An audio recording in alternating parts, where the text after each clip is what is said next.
Edward Curtis Lipe. Pamela Susan Ben Hootie Lipe. Okay. Can you, one at a time, tell us about your maternal grandparents? Such as, do you know where did they come from? How they met, maybe? What kind of education did they have? Their work? Where did they live? Do you want me to start with that? Sure. My maternal grandparents, is that correct? Yes. Okay, well, my grandmother, What was her name? Minerva, everyone called her Minnie. I don't know what her middle name was. And quite frankly, I'm not sure I know her Kane. maiden name. Kane. Kane, right, Minerva Kane. Okay, so, and my grandfather was a farm boy. So she told me that she saw him walk by her house one day and she told her mother, that's the guy I'm gonna marry. Which seemed kind of off the cuff to me. I mean, who does that? But anyway, my experience of her was she was a farm wife. And at that time, my grandfather had already had a stroke, and so he was not able to do much farm work. So I remember her going out and slopping the hogs. She'd save all the waste from their meals, and she'd mix it up into a slop bucket and take it out, pour it over the fence into the trough. And of course, whenever I was there, she had little squealer pigs too that were about this tall, and squeal like hell. And the big hogs would get in there and suck everything up before the littler ones could get in there. And she had like I can't remember if it was a rake or a hoe right there by the fence, and she'd reach over the fence and beat them on the back to make them get away from the trough so that the littler ones could get some of it. And she milked the cows by herself. Her head, she'd take the tail, she'd put a strap around the cow, around their withers, put the tail up under the strap so it couldn't be slapping her in the head with all the burdocks in its tail. And she would put her head against the cow and just milk. And she had, I think, at least a half a dozen cows she milked every day, and had to pour it into the milk bucket, put it out into the ice Separator. house. Yeah, they had to strain it from the pail into It separated the into milk from the cream. pails. Cream stayed on top because it was thicker. And she'd have to haul it out to the milk house or the ice house, not really ice house, but it was a cooling house that where the milk truck would come and pick it up. And at that time, I think her sons were they would come from town. And they were married at that time, and they'd work the farm for her. And Well, that would be just Uncle Dick, right? well, Emmanuel. Uncle Jim was still around at that time, Uncle Dick and Uncle Manuel. Yeah. Yeah. So, What about your grandpa? What do you remember about him besides Well, the stroke? yeah, so he had a rocking chair, and it had these wide arms on it, and they had kind of a picture window right by their porch, and when we'd pull in, he'd almost always be in his rocking chair. He would see us coming, and we'd all have to get in line and give him a hug and kiss, and he always had at least one day's stubble on his face, coarse stuff that would just break your face. It was cute. But as far as helping on the farm, the only thing I ever remember seeing him be able to do was drag the water hose, because he was crippled, not just in his arm, but on his whole side, his leg too it wasn't useless, but it was crippled. So he would drag the hose from where the hogs were to where the cattle were to fill their water troughs. But that's the only farm chore that I remember seeing him be able to do. So this was in the, what, 50s and 60s? Mm-hmm. He died when you were in ninth grade. So they probably didn't have much education. Oh yeah, my grandmother was, she actually taught school for a little bit. Oh, really? She went to Ferris. She went to Ferris when Dr. Ferris ran Ferris. And Really? she knew him personally. She always talked about Dr. Ferris. And she taught school, I guess, I don't know when, probably before they were married, before she got on the farm, and had to do the farm. Maybe up until my grandfather had the stroke. I don't know how long she actually taught school, but I know she did teach school. And what about your grandpa? Was he educated? Do you know? Nah, I don't know anything about his education. I think he was just high school Did he educated. come from Ireland? Or was it your great-grandpa? No, he didn't come. He didn't come from Ireland directly. He was born here. Okay. Let me think. Oh, and then when they got too old to be doing the farm, Grandma didn't want to be doing that anymore. They moved into town.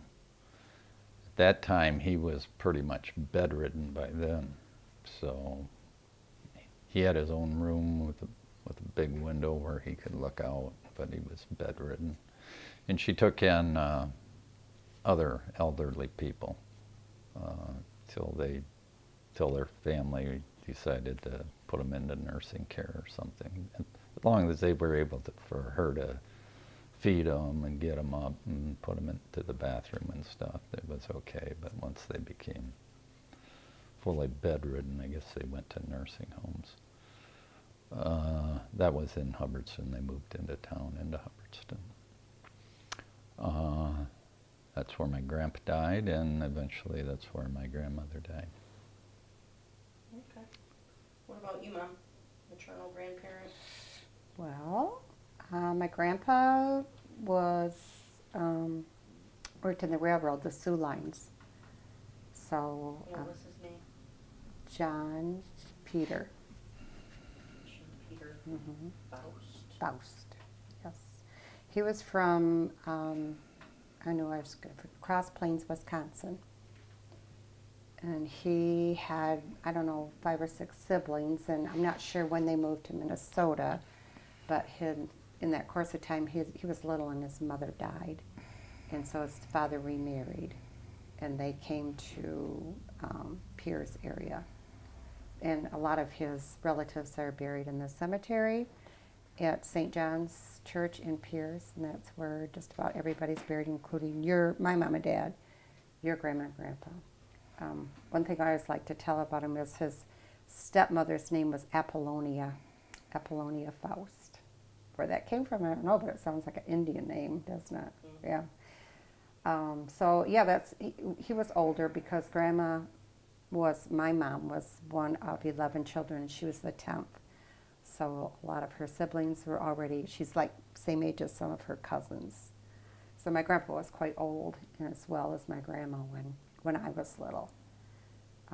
And of course, we didn't live by him because they were in Minnesota and we were in Michigan, so we only got to see him once a year. But we all loved going to see him because being from a big family like Dad's, everybody would come home that lived in the area, and they spoke German. So especially if they didn't want you to know anything, which I hated. Drove me, and you knew they were talking about you. That was one of my aunts, Aunt Gillette, or my cousin Margie's mom, used to call me a kleine strup. I was probably a little shit or something, because I was a little stinker. So anyway, Grandpa was really quiet. He didn't talk very much, but my grandma was like Dad's grandma, very busy all the time, always cooking and cleaning, and she had a garden and grew strawberries and made jams, and she was a great cook, especially baker. That's where a lot of What our was her name? Susan. So my name is Pamela Susan. It was named after her. What about, do you know about their education? No, I don't think either of them even had any. My grandma was born in Adams, Minnesota, and I remember my mom telling how she and her family, siblings, came over to Pierce area in a wagon train. So they were married like in 1898 or something like that. She was 18, I think. No, I'm not sure how old my grandpa was, but. Do you know how they met? No, I don't. Do not. Can I say one more thing about my grandmother? Yeah. She did everything like a whirlwind. She was like your mom. Yeah, Your mom was like only more. One time I stayed there with them by myself for a week, and get in a car with her. She drove like a maniac. Oh my God! Out of the driveway, and take off. And in the kitchen, it was the same way, just flying around, beating stuff up. So one time we got there, and in the kitchen, in the ceiling of the kitchen, was the imprint of the top of a pressure cooker. She just couldn't wait for the pressure to go down. She blew it right up into the ceiling. And that's the end of that story. So your mother got that trait from her mother. Yeah, but not quite that frantic. Okay, well, what about your paternal grandparents? What can you tell Mine? us about them? Geez, not as much. We didn't visit them as much, although my grandfather, when we lived up in Everett, northern central Michigan. Where did they live? They lived in Flint all the time. He worked at the Buick. Not Buick, they called it the Buick. Yeah, at the Buick. And I think he was a sanitation, swept the floors and stuff. But he would come up during hunting season. I think he was already retired, I'm sure he was at that time. And he would drive himself out in the woods. My dad didn't hunt, so he'd drive himself out in the woods, and almost every day somebody else would bring him home. He never would sit, he'd just wander, and he'd lose his car every day. But from the house, he could find it. So my dad would have to take him back out to find his car. And I don't remember him ever shooting a deer. I don't know how many years he came up there, but I don't remember him ever killing a deer. So he taught you And boys in to those hunt. days, the deer were everywhere. In fact, they finally had a season where they allowed 2 deer for every hunter, any sex. And man, the cars came through town that year just covered with deer. It was amazing. So did he teach you to hunt if your dad didn't hunt, or did somebody else? No, well, Gary my oldest brother got into it real quick and read every hunting, sporting magazine there was. And so that's how the rest of us got into it. What was his personality like? He was grouchy. Oh my God. The only time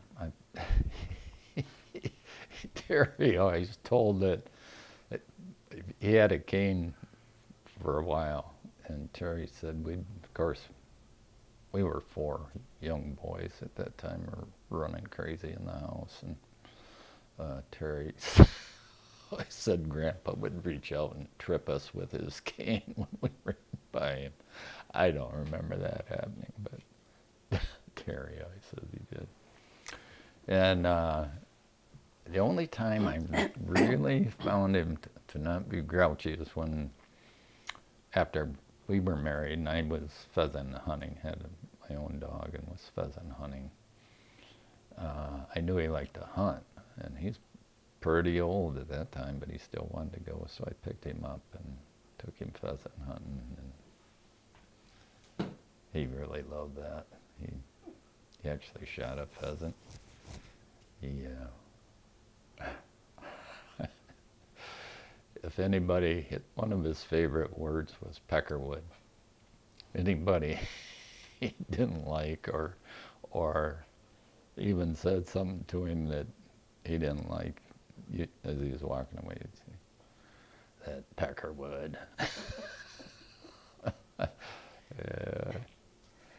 I couldn't get away with that today, No. huh? Do you know, did he have any education? You know? I don't think so. I don't think so. I came straight from Missouri. They finished high school? I don't know that. I don't think so, but I don't know that. Mm-mm. Okay. What about your grandma? Paternal grandmother? Maternal? Paternal. Paternal? She was real. What's her name? Adele. Adele Lipe. I don't And know. your grandpa's name was Curtis Lipe? Curtis Lipe, yeah. So, Grandma was real quiet. Real quiet. If you tried to get her to talk or said something nice to her, you know, like, you really look nice today, Grandma. Shoot.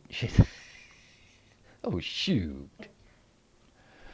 So she was purely Southern, you know. But she was quiet. She was a good cook. I mean, when we would come to Flint from town, the whole 9 troop of us, and she'd put on a big table full Fried of, chicken and green beans. yeah, fried chicken, corn, green beans. Yeah, green beans with bacon in them. Did she work? Not that I ever knew of, ever. Where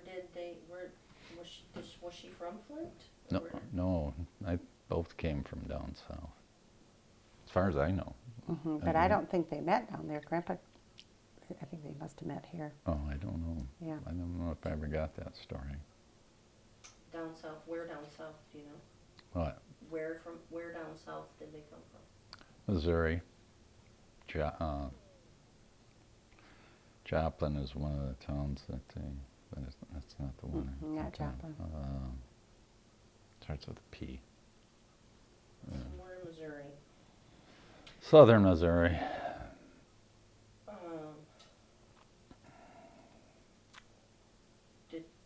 Was she educated? Probably not. Mm. I'm sure she wasn't. And you don't know if she worked or not. I don't think she ever worked.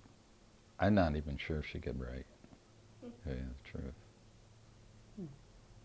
Never saw any handwriting. That generation, I think most of them didn't graduate from high school.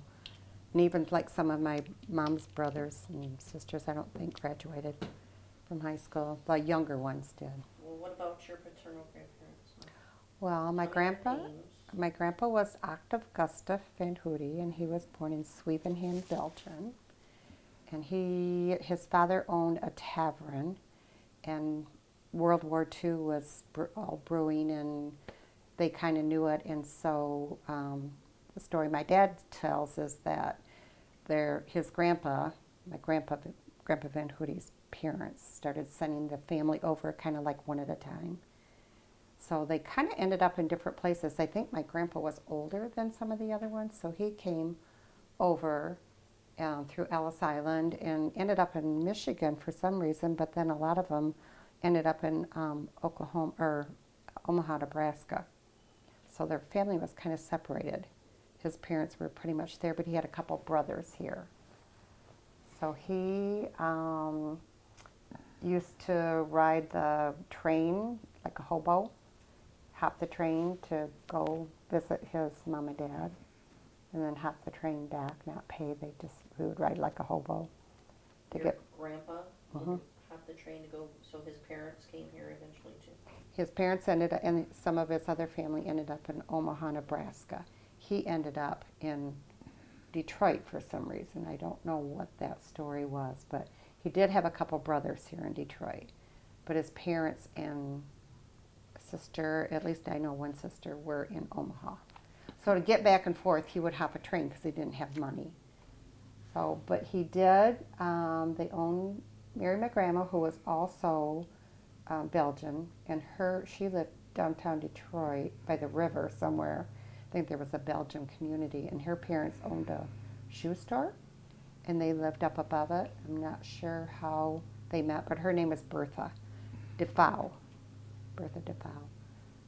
So after they married, my grandpa somehow ended up having a grocery store in Gratiot Avenue in New Baltimore, Michigan, and mostly had meats. They made their own sausages and liverwurst and blood sausage and all that kind of stuff. But he must have done quite well because I know when my dad came home from the war, he loaned my dad and mom money to buy their first house in Mount Clemens. But he was very quiet, kind of a big man. It seems like kind of both my grandma and grandpa were quiet, but they always kind of had their little private jokes, together. They were kind of cute. So did your grandmother come here from Belgium? No, I don't think was so. that As far as I know, it prior was to maybe, her? yeah, Generations? right. I think she was born in Detroit. Do you know, probably I would think if your grandpa came here from Belgium, he didn't have much of a higher education than what Right. your grandma? No, I don't think so either. Hmm. Yeah. But they all did well. Yeah. Without. Do you know anything about your great-grandparents? Mm, Mm. do not. See, that's why we have to do this. Mm-hmm. Right. Oh, Right. I see. For your sake. The only thing I know about my great-grandparents would be, like I said, my grandpa Faust's parents. The mom died, his mom died, and the dad remarried, and they ended up in Pierce, and some of the family is there, but that's kind of the only thing I know. I don't know anything about my grandma's so much. But if you kind of go to Pierce, it's an old town, and all those families are intermarried, so I had looked at the church there. They've got a book about the history of the church, and I could see by looking through that some of the people from town married each other, and two of my aunts and uncles. My uncle married. They married sister and brother. My mom's sister and brother married sister and brothers. They were Rauchs, R-U-C-H. So my Uncle Joe married Christine Rauch, and my Aunt Marcella married Pete Rauch. So they each married brothers and sisters. So I have cousins who are really like cousins, second, I don't know how you would even say that. You know what I mean? Yeah, that would be I'm not sure how that works. a complicated puzzle to figure. Mm-hmm. Ask Dad about it, because Dad's dad coming from Missouri. What about it? Do you remember anything about your great-grandpa coming from Missouri? Or His, know anything not about great grandpa, but grandpa. I'm sorry, your Yeah. grandfather.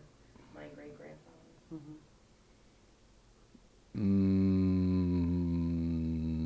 No, I don't remember. They Oh, probably he came up came to, to work. General Motors, just like everybody that came from down south in those days was to come and work in the factories. But his mom wasn't married, and he had a stepfather who was very mean to him.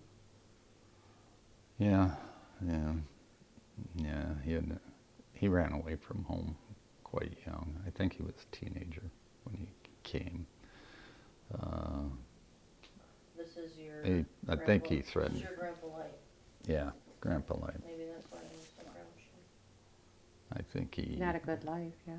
threatened to kill his stepfather or something and ended up running away instead. It was not a good relationship. Okay. So when you guys were growing up,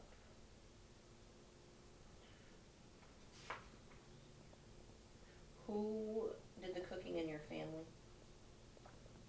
Were they good cooks? Do you remember anything about any memorable meals, good or bad? Well, my mom and dad were both good cooks, and they kind of both did cook together. Grandpa would make pot roast. That was always the Sunday meal for everybody, and even you kids when you were little. A pot roast with carrots and potatoes in it. That's just how you grew up. That was a Sunday meal. And Grandpa kind of did that, but my mom, yeah, they kind of both did things. My dad would get up in the morning and make us breakfast and pack our lunches for us every day.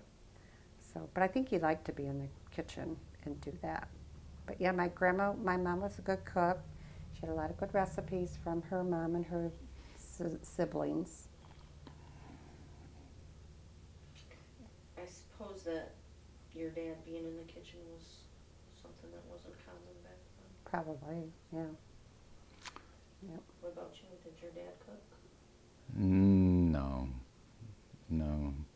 He might make a grilled cheese or something once in a while. Friday night meals, tell about that.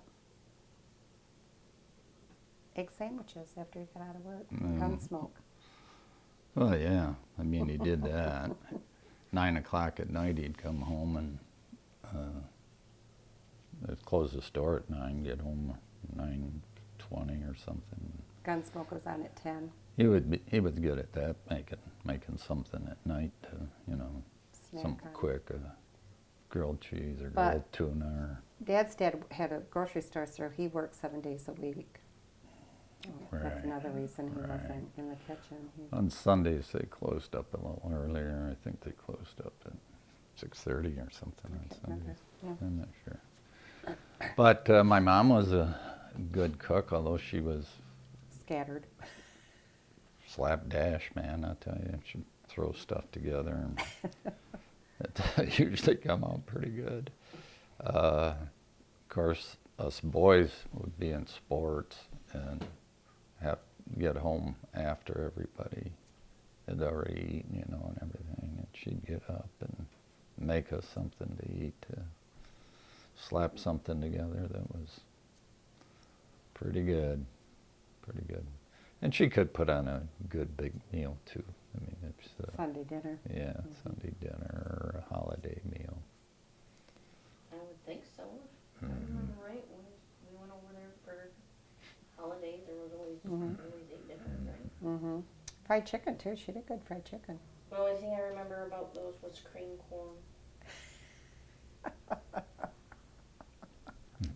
That's a great memory. That was just out of a can, I'm sure. Just canned cream corn. Why she picked cream corn, I don't know. You don't remember, like, Jell-O? Jell-O salad? What do you Bottled remember? Coke, though. Huh? I said I remember bottled Coke. She always had bottled Coke. for us. Uh-huh. I said pickles and cheese. Oh, yes, right.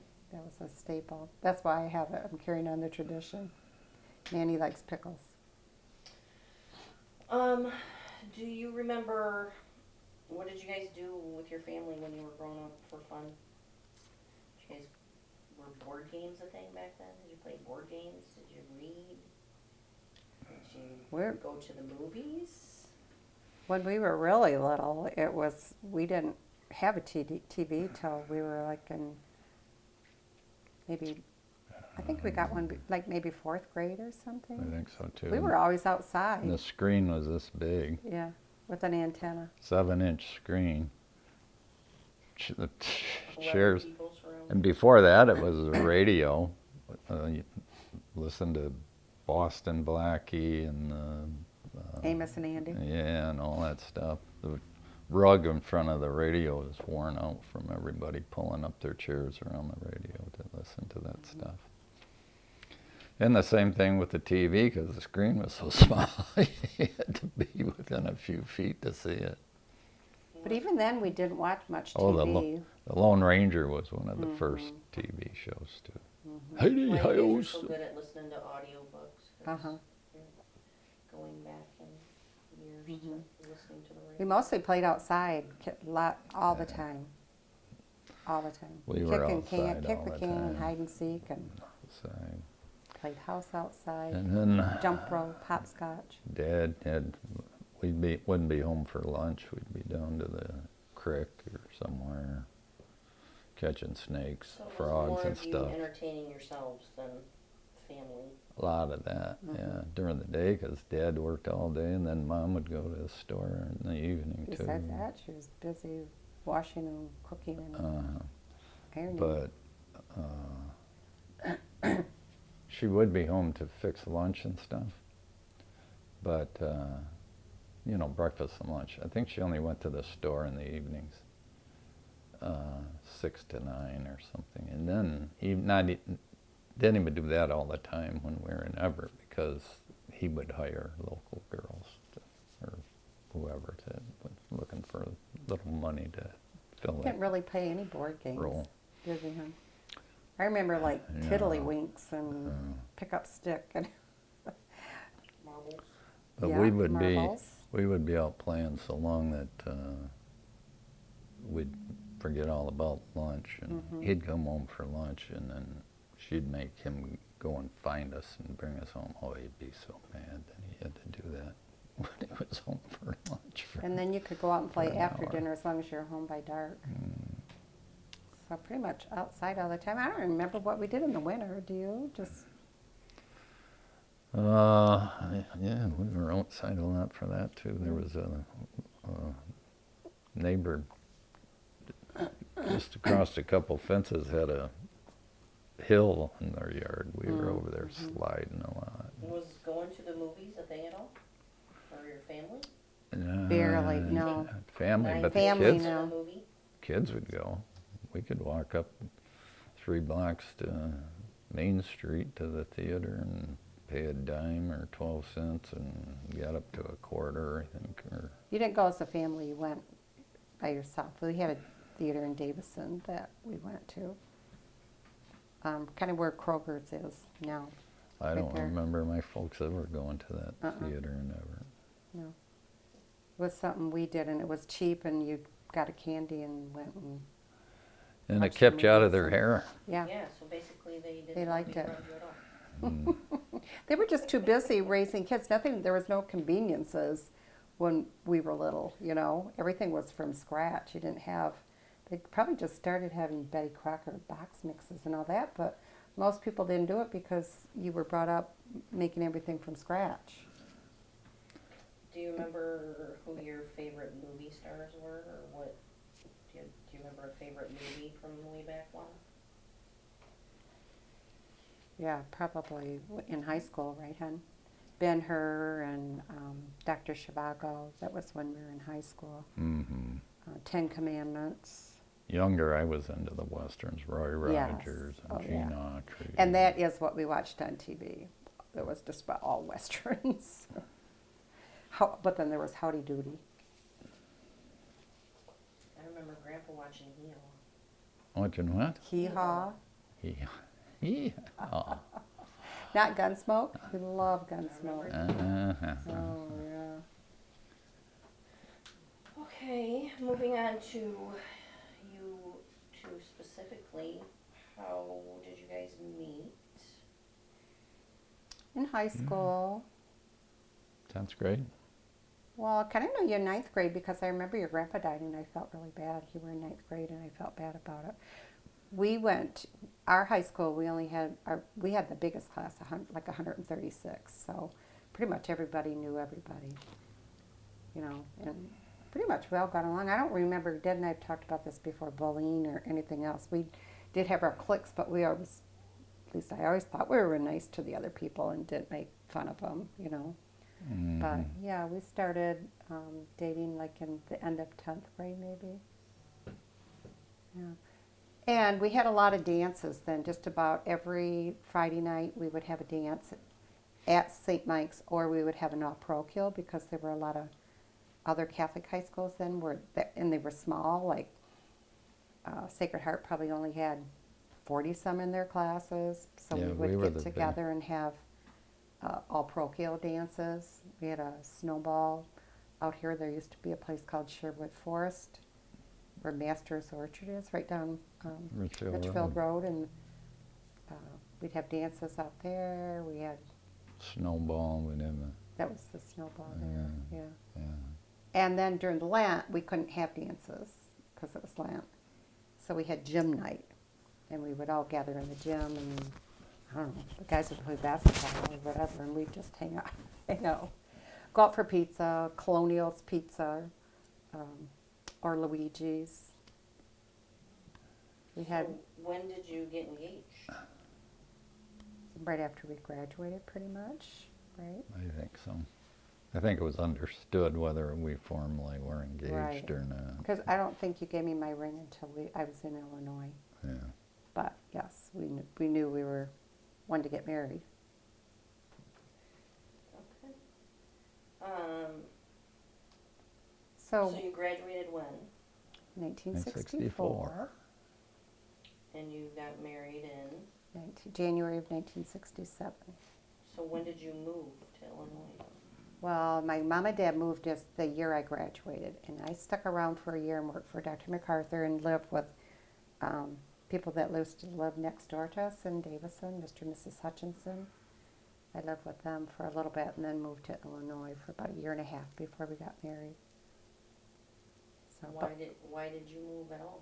because my mother made me. Back then you didn't, and I didn't make that much money.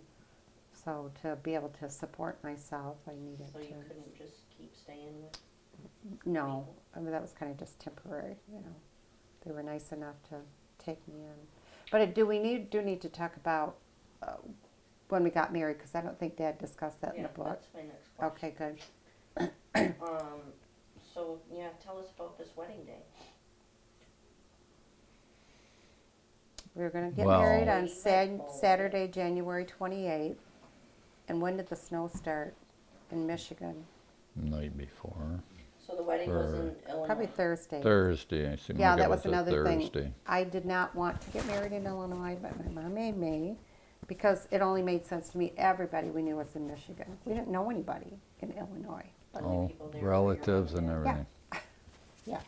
So we made all those people, have travel, and then it ended up that we had this huge snowstorm starting, I want to say it was probably on Can I Thursday, ask a question? Yeah. Why did you pick January? because we couldn't wait any longer to get married. I was too lonesome. Okay. There you go. So January, it was supposed to be the 28th. Right. So Dad was going to Eastern, and he was going to take the train. Came back to Flint to get on the train, and then I can't remember what time the train was supposed to leave. 10 o'clock in the morning or something. Well, about 6 o'clock in the morning it starts snowing. And it snowed, and it snowed, and it snowed, and by the time it came for me to get to the train, my dad was barely able to get me to the train station. The snow was already 3-4 inches deep. Which wasn't very far, was it? Like only 3 or 4 miles, because you lived on Barrington. I think it was, yeah. Well, by the time the train got there and everything, it snowed a bunch more. And between Flint and Chicago, the snow was so deep that that train would be going along, and it would hit a snowdrift, and it would almost stop the train, almost to a dead stop, and then it'd start get going again, hit another snowdrift. It must have happened 10 times between here and Chicago. And when I got to Chicago, Chicago was buried in snow. Flint had like 26 inches of snow. 28. 28, and I think Chicago had just about as much. Cars were stuck all over the streets. I mean, it was a mess. And I had to change train stations. And I don't know how it happened, but there was like one cab pulled up to that train station, and about 5 of us got in that train, into that cab, and this guy wound his way through all that mess over to the other train station. And then going south out of Chicago To Champaign, Urbana. to Champaign, Urbana, where we were getting married, the snow petered out, but they had had an ice storm down there. So they were all messed up. And the thing that I remember, the power lines were about this big around from the ice, just a regular little power line. They were just sagging. The train actually stopped and picked up some people that were walking along the road. And, but in Champaign, I remember seeing a hedge. It's a college town, so it was around one of the college buildings, a hedge, you know, the sign, that line. It was just encrusted in ice. It was really kind of pretty. But, so that made us postpone. Nobody, of course, nobody else Well, besides then the story me is Dad, could we get didn't know there. where Dad was because it was so late, he was so behind schedule because of the snow and all that. So I remember calling back and forth to Grandma and Grandpa, and we're trying to figure out, no one's heard from Eddie. Where's Eddie? Where's Eddie? I remember Grandma saying, maybe he ran away, he didn't want to get married. It was like, oh, I don't know how to take that one. But anyway, you must have called from the station then, right? I mean, we didn't have cell phones. He didn't have time to get out in Chicago and I make a don't phone know call, if I so called. I he don't know was if I called you or what. I must missing. have somehow. I think he got in, didn't you get in around 10 o'clock on Saturday morning? We were supposed to get married that Seems afternoon. like it. And we'd already decided that, you know, we were in touch with Grandma and Grandpa, and my Grandma and Grandpa came, and my aunts and uncles from Michigan. Well, And how we did had- everybody else travel? Well, Were they they did- trained too, or did they No, drive? they drove, but they were delayed also. They couldn't, so we had already decided Saturday morning, because Dad wasn't even there, that we were going to have to postpone it. So we made all kinds of phone calls and made arrangements to do it on Monday, but a couple of the people didn't make it, so we had to have substitutes for Dad's. Stand in for the wedding Yeah, party. so Who didn't make it? Do you remember? Like Gary didn't make it, Yeah. and who else? Because my cousin Tommy, Aunt Moni's son, they made it from Minnesota. Moni and Honey and Tommy came, and they made it. They didn't have the weather that we did. And Mike Carney took someone's place. Yeah, who was that? I don't know. Gary, and then who else? So Kenny ended up being best man, Yeah, and I don't know. not sure who it was now. Hmm. The girls all made it. Suzanne Holly, she was in it. Yeah. It was you were traumatic. You were married what day then? On a Monday, the 30th. So 2 days after what it was supposed to be. So a lot of our things, we had like, at that time you put out matchbooks for smokers. And the matchbook said, Well- you know, January 28th. The wedding reception was pretty Good. good because everybody was, Everybody was feeling ready good to- 'cause they ready were to celebrating. Party. Where was the reception? They had a, where I got my dress, they had a whole package where they had a hall that you could use, you know, and they did the flowers for you. And it's like kind of a one package deal. We got the dress there and the girls' dresses, and they had the reception there. I don't even remember where it was. Did you guys have a honeymoon? No. So We didn't have any money. packed it up and came back? Came back to, Dad had found an apartment for us in Ann Arbor at an old farmhouse that was upstairs. We had no money. Dad was, I was going to look for a job right away. And Dad flunked out of school. He was working as a bellboy at Holiday Inn. That's all he had. And then, so we get married and we're going grocery shopping, and we realized we had no money. We found $20 in his suit coat. We, A little bit thought of we money were from rich. the wedding gifts. I was gonna say, didn't you get any money for your wedding? Yeah, a little bit of money from the wedding gifts. $20? That was all we could That was find. left over. So he got a job at Hydromatic. in Ypsilanti. Mm. It's a GM plant. And I looked for a job and got hired, but it took me like a couple months. Well, then I found out I was pregnant right away. So he didn't want, I had to be honest, and he didn't want to hire me then. So So when did you move back to Flint then?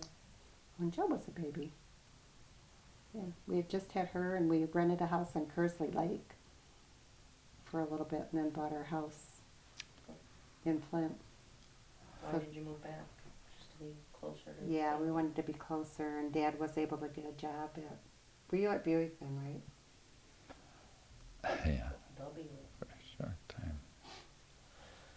I was, All right, and then so, what, you have some special things here about your kids and when they were born. Oh, well, just when Kurt was born, we were at my grandma and grandpa Van Hoody's 50th wedding anniversary party, and I started to have labor pains, and that would have been like in Mount Clemens or New Baltimore or something. And I remember my aunt telling me, that was on a Sunday, telling me, you better get home, because I didn't know anything about it. She said, you better get home.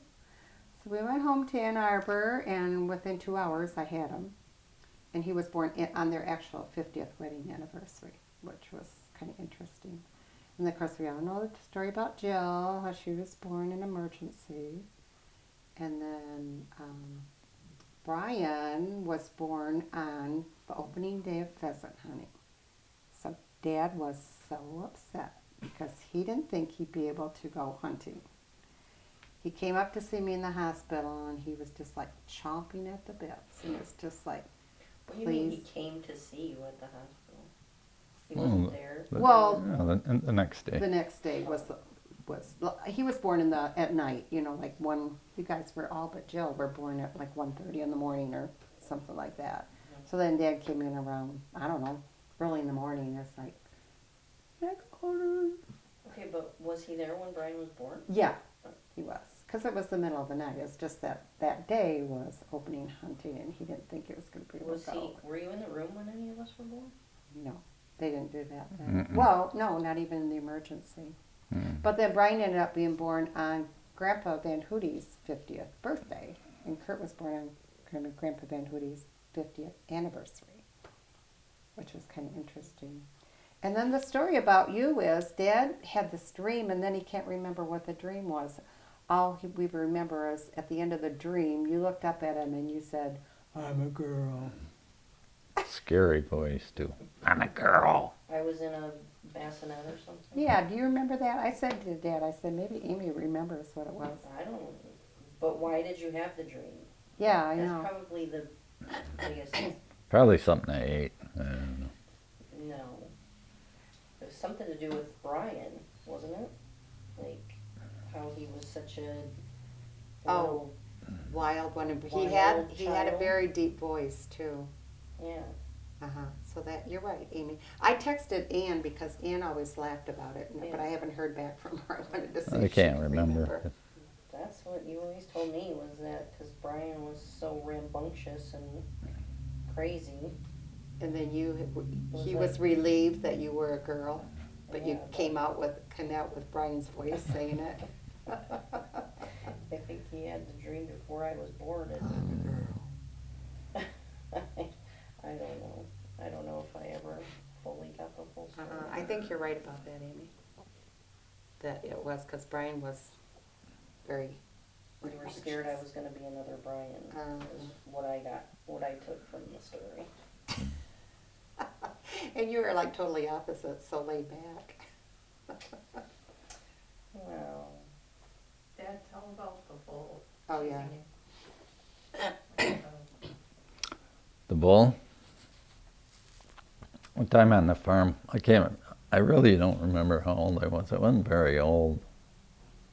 I might have been 10 or 11, maybe. I don't know if I was even that Oh, old. I don't think so. Anyway, Mom and Dad made those guys dragged me around everywhere they went just to get rid of me, you know. Gary and Terry and Kenny. So we were on the farm, and Stan Cusick was there.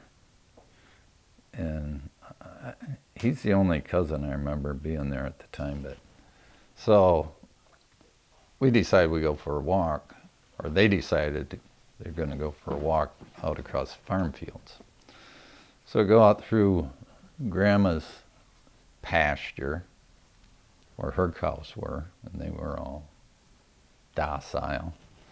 And we were coming up to a fence, and cousin Stan says, "Oh, that's Donama's farm over there across the fences."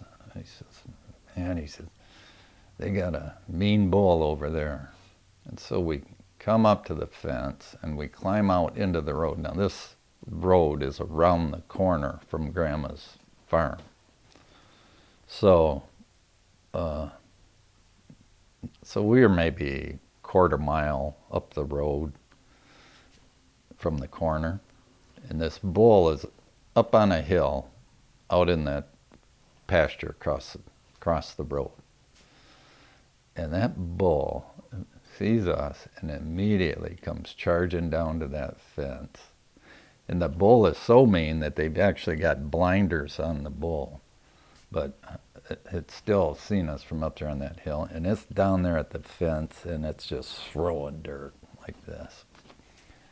And of course, everybody's jumping back over the fence. And I had on brand new shoes. They just bought me these pair of shoes. I jumped into a mud where the cows have been milling around the fence there. And one of my shoes comes off. And we run. Oh, I didn't stop for that dang shoe. I was scared to death. Ran all the way back to the farm without my shoe.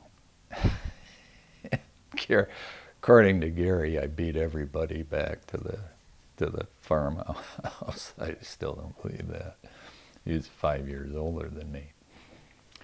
But anyway, my dad was so mad. "Where's your shoe?" I said, "It came off in the mud back there." So he drove back around there and climbed over the fence and looked all in that mud and couldn't find the shoe. Oh my God, they were so mad. Brand new shoes. We didn't get new shoes very often. There were too many of us.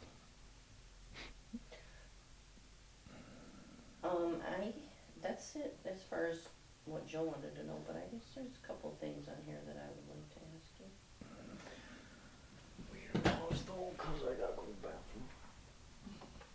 When Brian was in 8th grade, he was having his teeth cleaned, and they took x-rays, and they saw something back here. Oh, I don't know if it was right or left He had side. a lump. Well, you couldn't really feel it. It was more on the x-ray. Anyway, Dr. MacArthur didn't know what it was, so he referred us to Dr. Can't think of the doctor's name now. He was a specialist. But anyway, we took him there, and they took an x-ray, and he said, "What the hell is that thing?" So that, of course, really scared Dad and I. And so he had to have surgery and had it removed, and then they did a biopsy on it, and it turned out to be a compound complex odontoma, which is full of little teeth and hairs and stuff, which they say could have been like a twin that dissolved or got absorbed, right? But when he was born, like 2 weeks after he was born, he woke up one morning, he had a big knot here on right over his eye. And he had to have that removed too. It was a benign cyst. So kind of weird. I don't know if that was the same side or not, because this other thing didn't show up till he was like 8th grade. God, that would be your worst nightmare, Dad. Twins. Lion growing twins. It's a good thing he ate his twin. I'm thankful. Well, maybe the twin was more of a devil even, huh? Because maybe if he would have been. Dad, do you know how your mom and Dad met? I have heard the story that they met at a dance hall. What's the name Knickerbocker. of it? Knickerbocker Dance Hall up in, I think it was in Mount Morris.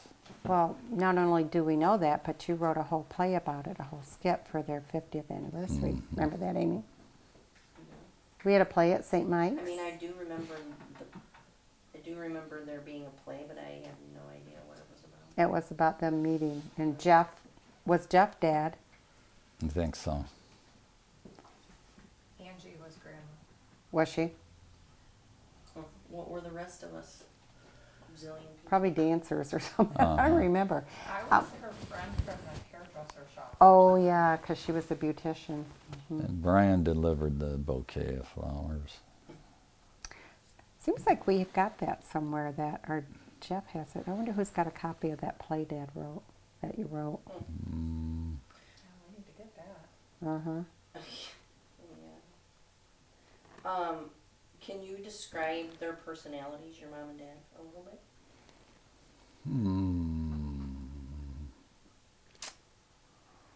Well, my dad was,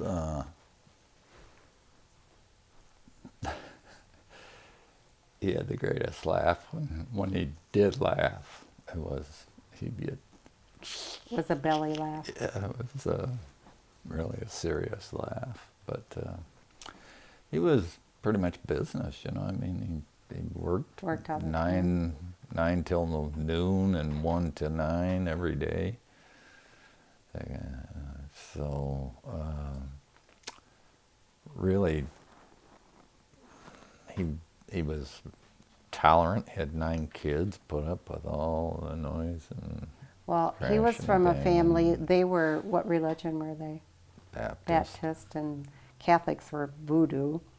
So that was kind of a shock to marry into a Catholic family.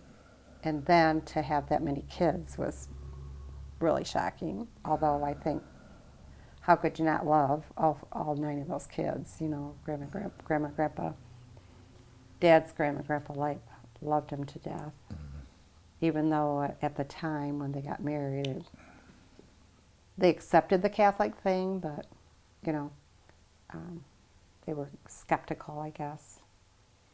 Was he a jokester? I feel like He liked a I big, remember good that laugh. about. I said I feel like I remember that about him. He loved to kiss on you kids, do you remember? Yeah. Smooch on you and stuff, and then he'd laugh so hard. Yeah, when he laughed, he really laughed.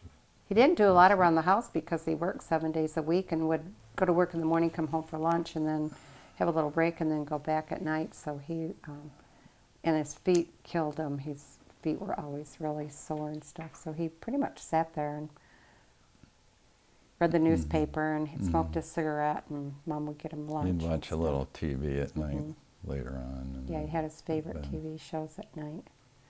What about Grandma? What was her personality like? Oh, Sweet. she was a whirlwind, pretty much. Like your mother. She, So they were opposites. He sat down and she was never sitting down. How could you with 9 kids?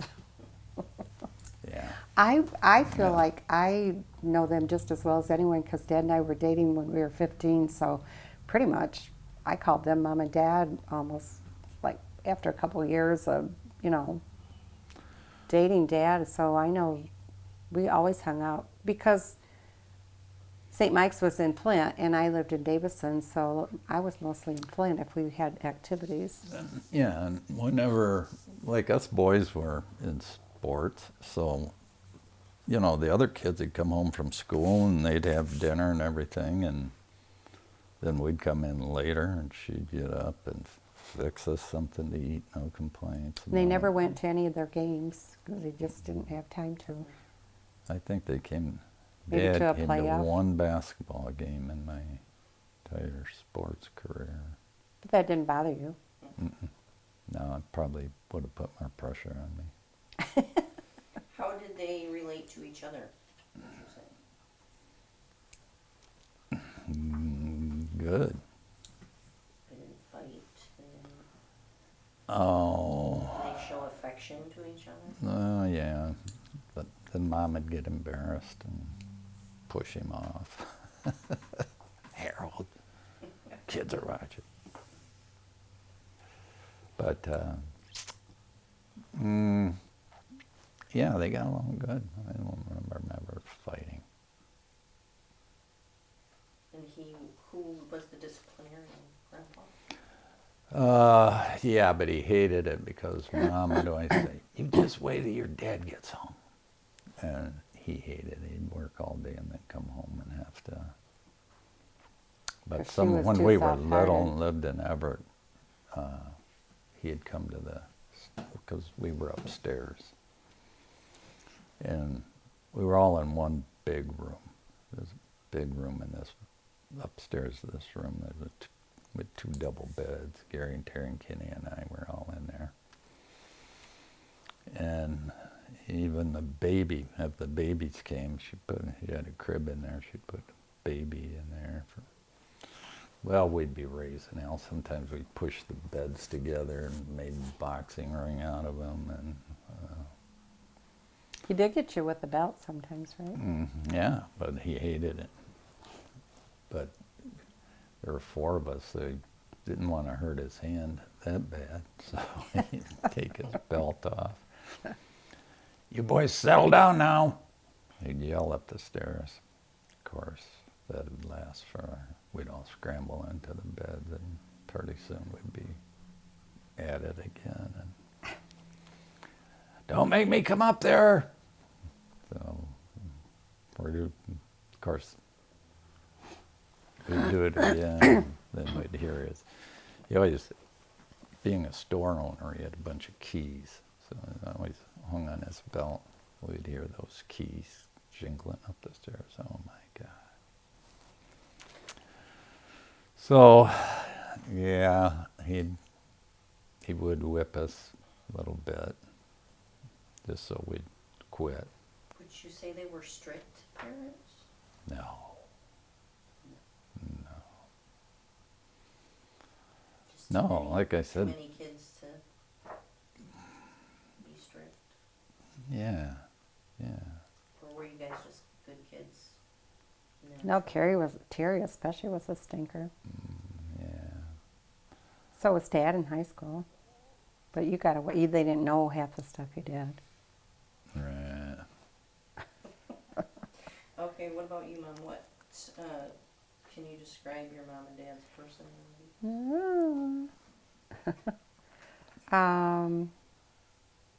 Yeah, they were very strict.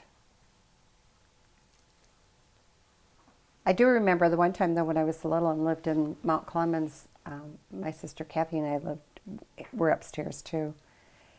And we had the ceilings, the slanted ceilings. But we were being bad, and my dad came up to spank us, and I hurried up and put a book in my pajama bottoms. He let me get away with it. He spanked me. I thought for sure he would take it out and, Did you fake cry? Yeah. I did, yeah.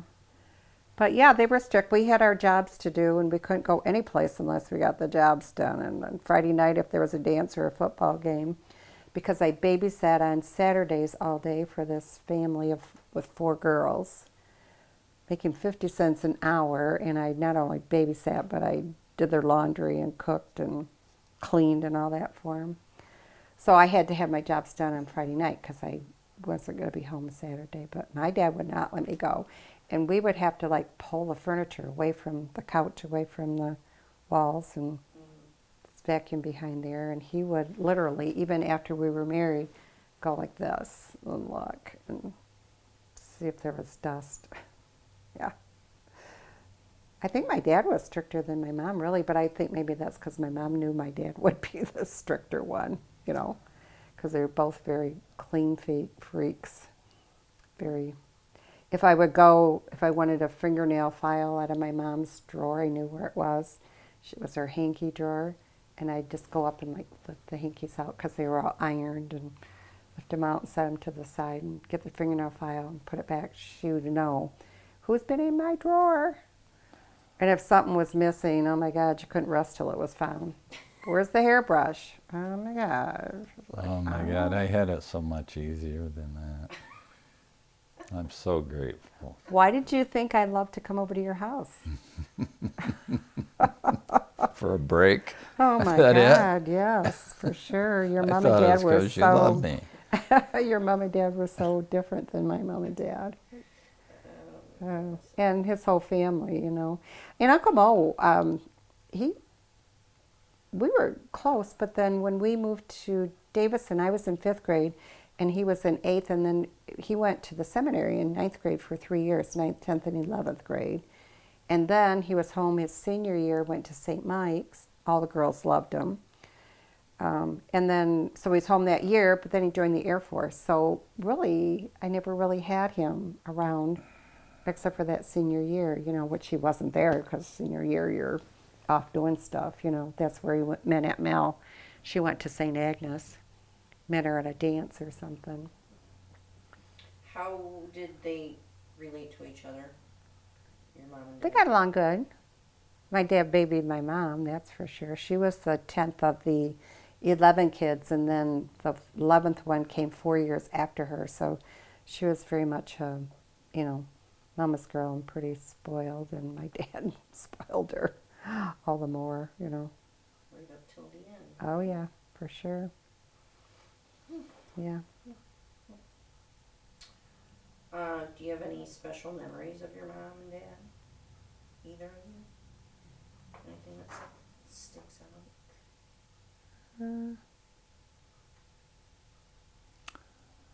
Special? Mm, they were special, but always. But Mm-hmm.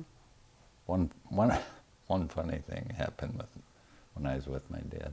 I'd been out to the store with him, working the store, and it was in the morning, so we were coming home for lunch, and he,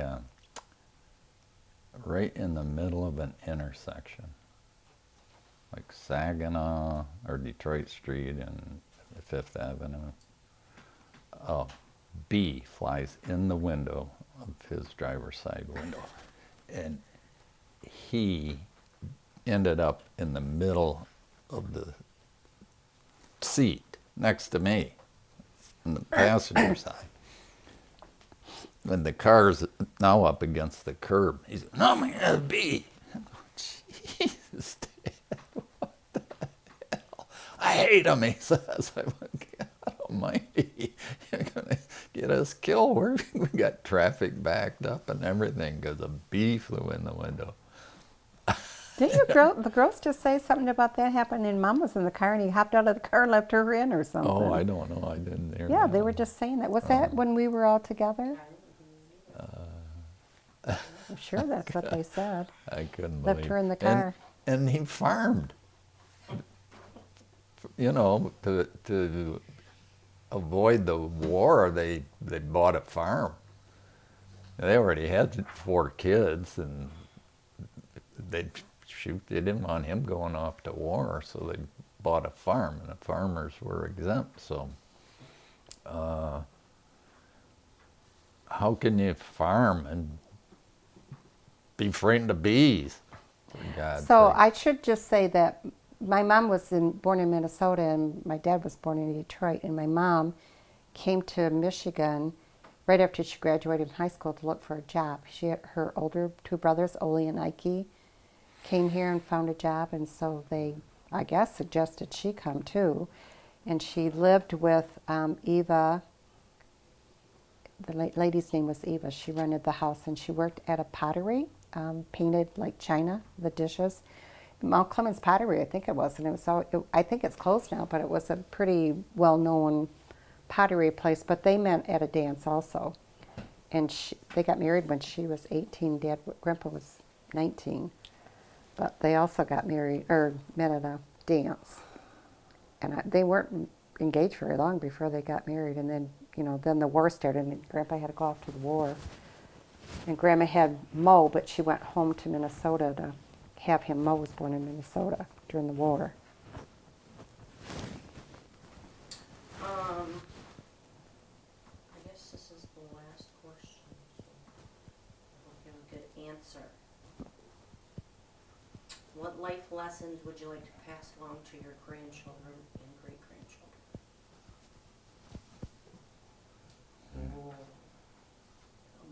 I think they've already been passed along to be good parents, love your children. Money isn't everything. Right. It's good to stay in one place. I learned that with my mom and dad moving so often. It was very hard on my sisters, and they had a much harder life than I did because they couldn't make new friends. So they moved when they were like in 8th and 10th grade, and then again in 12th and, I don't know, 9th grade or something like that. And I saw that with Grandma and Grandpa, that just having that basic structure, that home for the kids always to come home to, you know. It's a comfort to them. I just think it's important to always be there for your kids, and it's not about you, it's about them and helping them out. You think, Dan? Hey, what about the foster babies, Dad? Oh, yeah. Why did Grandma do that? Oh, it's Catholic Charities. Mm-hmm. Catholic Charities would take in babies that the mothers didn't want, you know, newly born babies. I think Or they wanted or them, but they were unwed couldn't mothers. keep them. Yeah. So my mother volunteered to take babies, the newborn baby, until they would find a home for it. So I don't know.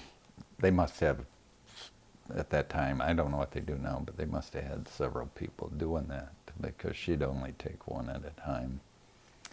And of course, she would grow attached to them. And it'd Was this be hard. after you guys were grown up or while you were? Well, in Flint. Yeah, it's when they we moved were- to Barrington. So you were probably in college. Or we were maybe No, high I was school, just yeah. High school still. But probably juniors or seniors. Yeah.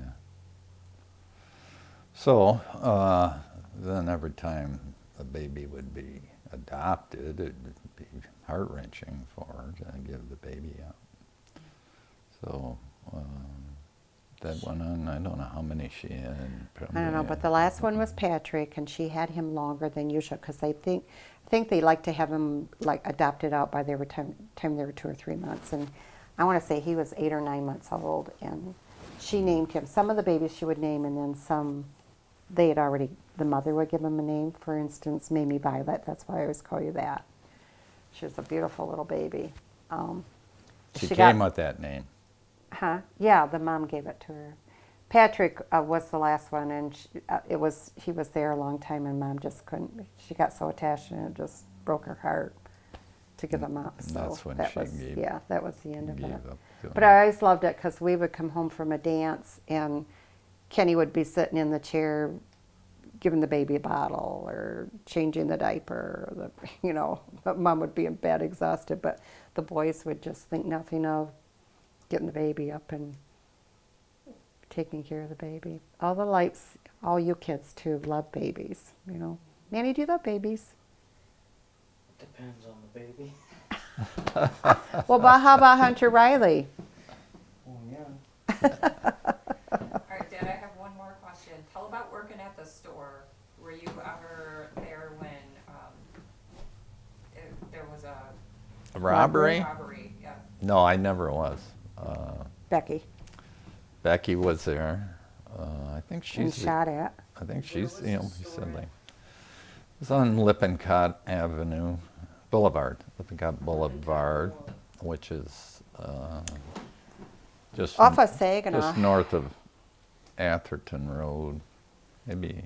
Yeah, but off of Saginaw, more in town. Yeah, it was by Thread Lake, between east of Saginaw Street, a few blocks. It was a black neighborhood, but It's all black Yeah. neighborhood, and they got robbed several times. And when Dad would close up the store, the money he was going to take home for banking and stuff, he'd put it in his sock, so that if he got robbed going to his car, he wouldn't have Hope it. they wouldn't find it. Yeah. So, yeah, they got robbed several times, and then one time, my mother was behind the counter and giving them the money, and one guy's got the gun, and the other guy's got talking to him. Shoot him! Shoot that bitch! Come on, shoot her! And yeah, of course the guy didn't do it. But one time that a shot was fired, they had already cleaned out the cash register and everything, and sent Becky back to, Becky was working, my sister Becky, back to the back of the store. So she was standing back there looking at him, and the guy thought that she was looking at him too, Wrong. gonna identify him. Stop staring at me! And he shot. Of course, he missed her, thank God. But and then they ran out. She had to go over to, or go to court over that. They had to go through mug books several times Shoe Booty. over the years. Wasn't that the guy's name, Shoe Booty? Yeah, and then they'd get calls from the NAACP and everything to try and get them to not press charges and stuff, and it was crazy. So is that why you closed the store? I don't think so. he was just ready to, Yeah, yeah. tired to retire, yeah. Mm-hmm. Yeah, and he actually sold it to a couple of white guys and their wives, and I don't know what happened to them. They didn't last very long. But there was a beauty shop in there then, right? Well, yeah, and I think it still is. Yeah. A black lady ended up buying it eventually. I think a black guy tried it too. He was a fireman, Flint fireman. I think he might have bought it from the people that Dad sold it to. And he didn't last either with it. I tell you, Grandpa did well though, because So now it's a beauty shop. he paid cash for everything. He paid cash for his cars and cash for the house, and And what was the name of the store? Lippincott Market. Windows got broke several times. What was the name of the store in Everett? IGA store, Everett IGA store. I used to work at it a couple times with Dad when we were in high school. I'd go out with him. Friday nights, it seems like we would work. Yeah.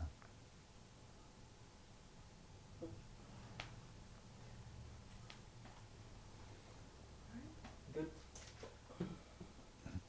I like that. Thanks, Till we think Nanny. of more.